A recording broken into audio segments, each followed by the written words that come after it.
جو شخص اپنے پروردگار کے پاس گناہگار ہو کر آئے گا تو اس کے لیے جہنم ہے جس میں نہ وہ مرے گا نہ جیے گا،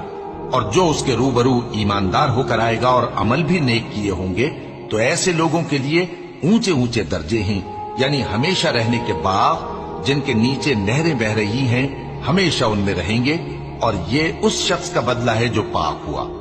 اور ہم نے موسیٰ کی طرف وہی بھیجی کہ ہمارے بندوں کو راتوں رات نکال لے جاؤ، پھر ان کے لیے سمندر میں لاٹھی مار کر خشک رستہ بنا دو، پھر تم کو نہ فرعون کے آ پکڑنے کا خوف ہوگا اور نہ غرق ہونے کا ڈر۔ پھر فرعون نے اپنے لشکروں کے ساتھ ان کا تعاقب کیا تو سمندر کی موجوں نے ان پر چڑھ کر انہیں ڈھانک لیا، یعنی ڈبو دیا، اور فرعون نے اپنی قوم کو گمراہ کر دیا اور سیدھے رستے پر نہ ڈالا۔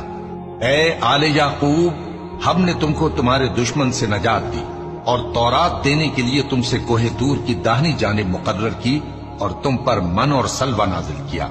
اور حکم دیا کہ جو پاکیزہ چیزیں ہم نے تم کو دی ہیں ان کو کھاؤ اور اس میں حد سے نہ نکلنا،